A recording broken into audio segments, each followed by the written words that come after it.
दोस्तों पिछले 3 दिनों से लगातार हम सतलोक आश्रम बैतूल की कवरेज आपको दिखा रहे थे, जिसमें हमने आपको पूरी तैयारियां दिखाई थी कि जो 11 जून को कबीर जी का प्रकट दिवस मनाया जाने वाला है, उसमें कैसी क्या तैयारियां रही।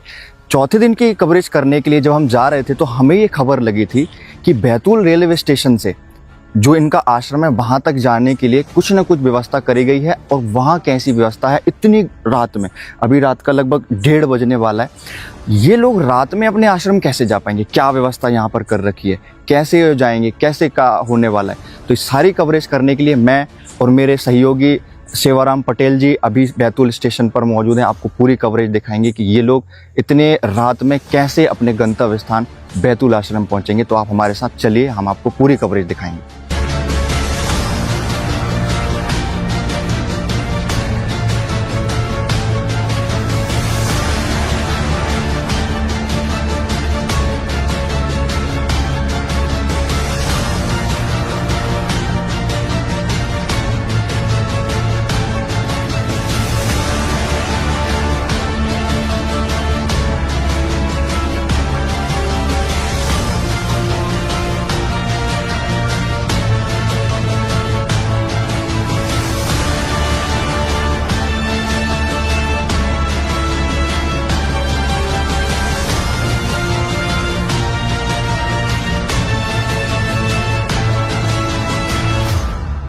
तो अभी हम बैतूल रेलवे स्टेशन पर आ चुके हैं और ये खड़ी है छत्तीसगढ़ एक्सप्रेस। रात के करीबन 2 बज रहे हैं। हम लोग इन लोगों से जानेंगे, ये लोग शायद आश्रम में जा रहे हैं। आप लोग कहाँ जा रहे हो? साहब जी, हम लोग सतलोक आश्रम बैतूल जा रहे हैं। इतने 2 बजे रात में आपको डर नहीं लग रहा? आप कैसे जाओगे?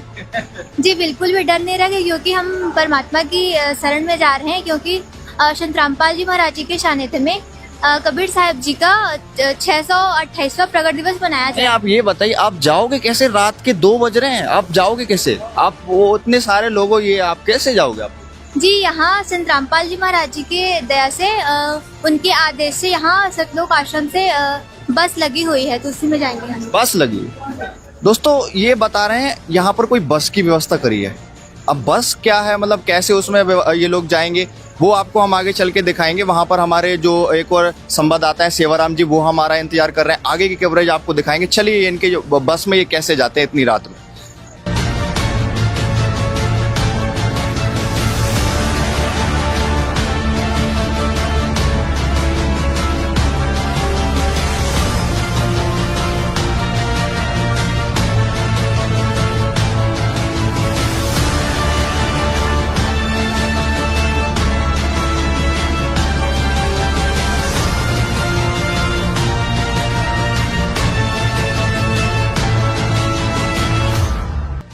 मेरे सहयोगी अंशुल ने बताया था अभी रेल से लेके बसों तक का सफर। आइए और दिखाते हैं हम नीचे की तरफ, जहां ये लाइन बनी हुई है, कतारबद्ध लगी हुई है। चलते हैं हम नीचे की ओर, जहां पर यहाँ जो लोग आकर के यहाँ जो समागम में जा रहे हैं, ये 3 दिन का समागम जो चल रहा है उसको लेकर के यहाँ जो लोग पहुंच रहे हैं, उसकी फुल कवरेज हम बसों की भी दिखाते हैं, कैसे लोग जा रहे हैं और किस तरह से यहाँ पर जो बसों में सफर करने में यहाँ पर इनकी कोई परेशानी तो नहीं है, उसका जायजा लेते हैं नीचे की ओर। तो दोस्तों हम चलते हैं, अब कवरेज दिखाते हैं आपको। ये अंदर की तरफ से बाहर की तरफ आए हैं। जो हमारे सहयोगी अंशुल ने बताया था कि यहाँ पर दूर दूर से जो लोग आ रहे हैं, ये समागम 3 दिनों का जो चलने वाला होने वाला है, जो 9, 10, 11 का समागम है। यहाँ की व्यवस्थाएं कैसी हैं, जो लोग आ रहे हैं देख सकते हैं आप, कतारबद्ध यहाँ लगे हैं, वो उनसे जानते हैं यहाँ के जो व्यवस्था जो है यहाँ पर कैसे मैनेज हो पा रही है। जो लोग आ रहे हैं इतने सारे लोग, कैसे व्यवस्था हो पा रही है? सर इसके लिए जो भी है हम लोगों ने यहाँ पे व्यवस्था की है, उसके लिए जो भी हमने सिक्योरिटी लगा, तो उसका हमने पहले से एक सिस्टम बना रखा है कि जो भी बहनें आएंगी, जो भी महिलाएं आएंगी, जो उसमें बुजुर्ग बच्चे वगैरह होंगे, तो इसके लिए हमने प्राथमिकता दी गई है। और जो बुजुर्ग जेंट्स वगैरह होते हैं उनके लिए बाद में मतलब प्राथमिकता दी गई है। तो इस प्रकार से जो यहाँ पे आना जाना आप लगातार देख रहे हो, यहाँ पे कितनी यहाँ पे मतलब इतनी ज़्यादा भीड़ होने के बाद मतलब क्या कैसा सिस्टम चल रहा है, पूरा सिस्टम चलाने से कोई धक्का मुक्की नहीं, पूरा अनुशासन, ये सब संत रामपाल जी महाराज जो ज्ञान देते हैं जी उसके अनुसार चल रहा है। यहाँ पे काफ़ी बहनें भी हैं, काफ़ी बुजुर्ग भी दिखाई पड़ रहे हैं। तो ये बुजुर्ग हैं जो उनको भी एक साथ कतार में खड़े होकर के जाने में कहीं कोई परेशानी तो नहीं होती? नहीं सर, ऐसी कोई परेशानी नहीं होती, क्योंकि सबसे पहले प्राथमिकता उन्हीं के लिए दी जाती है जिनके साथ छोटे बच्चे हैं, जो बुजुर्ग वगैरह हैं, उन्हीं के लिए है यहाँ पे। और भी आगे हम चलते हैं, उनसे भी पूछते हैं। भाई साहब, आपसे जानना चाहेंगे, क्या नाम है आपका? मेरा जितेंद्र दास। जितेंद्र जी, आपसे जानना चाहेंगे, यहाँ इतने सारे लोग हैं तो ऐसा तो नहीं है यहाँ पे काफी लोग गंदगी करते होंगे, बहुत सारे लोग आते हैं जैसे? भगत जी, समागम पहले तो गुरुजी के आदेश अनुसार समागम शुरू होता है, तो उसके 3-4 दिन पहले यहाँ सफाई भक्तों द्वारा की जाती है। भक्तों के लिए जल की व्यवस्था, शौचालय की, मूत्रालय की व्यवस्थाएं सारी गुरुजी के आदेश अनुसार की जाती है। और रोज़ सुबह और शाम अलग अलग पालियों में भक्तों की सेवा लगती है, तो उनके हिसाब से झाड़ू और साफ सफाई की व्यवस्था, पानी की व्यवस्था की जाती है। जी। तो यहाँ पर ये कितने दिनों का समागम चल रहा है जो दूर दूर से आ रहे हैं? समागम तो 2 दिन का है, लेकिन जो भगत भाई है, कुछ जो सेवादार है, वो भगत भाई कुछ 8 दिन पहले भी आते हैं और समागम खत्म होने के 3-4 दिन बाद भी भगत भाई चलते हैं। तो ऐसी ही भीड़ स्टेशन में यहाँ रहती है? हमेशा रहती है। 3-4 पालियों में सेवादारों की सेवा रहती है, तो इतनी भीड़ कंटिन्यू आती है, क्योंकि जंक्शन है तो सारी तरफ से ट्रेनें आती है भगत जी, तो इतनी भीड़ रहती है। जो सेवादार भाई है, व्यवस्था ऐसी रहती है। जी। अक्सर आप देखते हैं, आपसे जानना चाहेंगे, आपका सर क्या नाम है? सोमी अली। सोमी अली जी, आप तो यहाँ पर हमेशा रहते हैं, आप शायद पता चला कि आपकी बसें भी हैं, तो क्या व्यवस्थाओं में क्या लगता है आपको, ऐसे मैनेज हो जाता है? व्यवस्था तो बहुत बड़ी है, जो सेवादार लोग हैं यहाँ पे, जो प्रॉपर्ली जैसे सबको लाइन में खड़े करना, उनको प्रॉपर्ली बिठाना। बसों में पहले माई बैठ रही, माई बैठती है, फिर चलते भगत भाई बैठते हैं, ऐसे प्रॉपर चल रहा है इनका सिस्टम। साफ़ सफाई की व्यवस्था सही है। ऐसी कितनी बसें लगाई गई हैं जिससे कि यहाँ पर जो आती है पब्लिक उनको अव्यवस्था ना हो? 15 से 16 गाड़ियाँ चल रही है अभी फिलहाल में। रात के 2:30 बजे आप देख सकते हैं मेरे पीछे, ये कैमरामैन से बोलेंगे कितनी पब्लिक है। रात के 2:30 बजे यहाँ पर जो पब्लिक पहुंची है, इसका नज़ारा आप देख पा रहे हैं। और ये पब्लिक जो है दूर दूर से आई हुई है। अब हम इसके बाद चलेंगे बसों की तरफ। जो लोग बसों में यहाँ पर देख सकते हैं कि यहाँ कैसे बैठेंगे। इतनी सारी पब्लिक जो है आप देख सकते हैं। इस पब्लिक में जो है बुजुर्ग हैं, माताएं, बहनें हैं। ये सारी व्यवस्थाएं जो संत रामपाल जी महाराज जी के अनुयायी द्वारा यहाँ पर की जा रही है। तो जाहिर सी बात है, कहीं ना कहीं शासन प्रशासन भी एक सोचने पे मजबूर हो जाता है कि इतनी सारी पब्लिक को संभालना कैसे संभव हो जाता है। लेकिन यहाँ सुनियोजित तरीके से संत रामपाल जी महाराज जी के वॉलंटियर्स जो लगे हुए हैं, उनको आप देख सकते हैं कि यहाँ पे कतारबद्ध जो माताएं, बहनें हैं और बुजुर्ग भाई बहन हैं, ये सारे जो हैं एक साथ बसों में चलते हैं और यहाँ पर व्यवस्थित समागम में पहुँचते हैं। तो 2:30 बजे का समय है रात्रि का। चलते हम बस के अंदर की तरफ, जहाँ पर कैसे, और इस तरफ भी खड़ी है बस, और जाहिर सी बात है इस तरफ भी। चलिए आइए हम चलते हैं बस के अंदर की तरफ।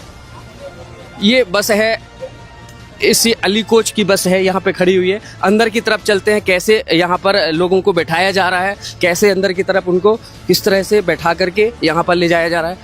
भाई साहब ऐसे थोड़ा सा होंगे, यहाँ पे देख सकते हैं, ये मेरे पीछे यहाँ हम पहुँचे हैं, ये बहनें बैठी हुई हैं व्यवस्थित तौर से। ये एक एक सीट पर बैठी हुई हैं बहनें। और यहाँ पर बहन जी, आपसे जानना चाहेंगे, क्या नाम है आपका? मीना दासी। मीना जी, कहाँ से आए आप? उर्ला रायपुर से। अभी यहाँ कोई व्यवस्था में कोई कमी तो नहीं है? नहीं, सब कुछ ठीक। बराबर बैठे हैं आप? हाँ, सब ठीक। तो यहाँ पर व्यवस्थित तौर से बैठे हुए हैं, आप देख सकते हैं। अंदर की तरफ हमने कवरेज दिखाया, यहाँ पर दिखाते हैं कि और भी यहाँ बहनें जो बैठी हैं, कहीं कोई कमी तो नहीं है, कोई व्यवस्था में तो कमी नहीं है।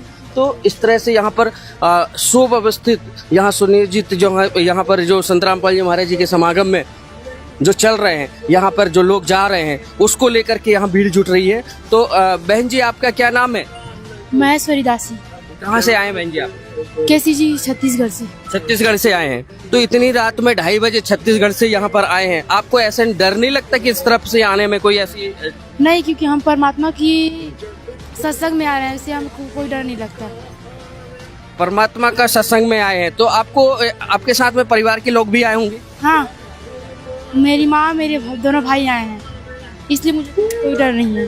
तो माँ और भाई बहन सभी लोग इनके आए हुए हैं। तो जाहिर सी बात है, ये समागम जो है संत रामपाल जी महाराज जी का 3 दिवसीय जो समागम चल रहा था, उसको लेकर के भीड़ जुटी हुई थी। और इस समागम को देखने के लिए बसें लगाई गई थी, जो यहाँ पर सुव्यवस्थित तौर से यहाँ पर बसों में बिठाया जा रहा है। इस समय बैतूल आश्रम से शिवा पटेल।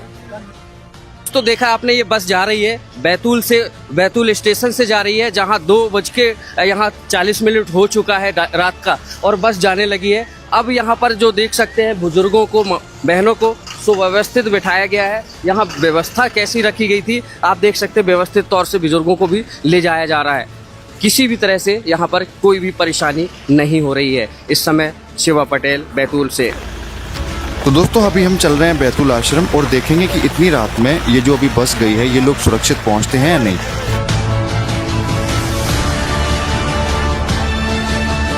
देख सकते हो ये बस आ चुकी है और यहाँ पर ये जो श्रद्धालु इस बस से आए हुए थे, ये जो बैतूल आश्रम, पीछे बैतूल आश्रम है, सतलोक आश्रम बैतूल, यहाँ पर ये सुरक्षित अपने गंतव्य स्थान यानी सतलोक आश्रम बैतूल तक पहुँच चुके हैं। आप देख सकते हो यानी बस की अभी लगभग 2:45 बज रहा है और जो हम इन्वेस्टिगेशन करने पहुँचे थे यानी हम जानने पहुँचे थे कि ये सुरक्षित इतनी रात में पहुँच पाएंगे या नहीं, तो ये सुरक्षित सकुशल आश्रम पहुंच चुके हैं। यानी जो बसों की व्यवस्था थी रात्रि में बहुत अच्छे सुंदर तरीके से श्रद्धालुओं को अपने गंतव्य स्थान यानी सतलोक आश्रम बैतूल पहुंचा रही थी, जो बहुत ही महत्वपूर्ण बात है।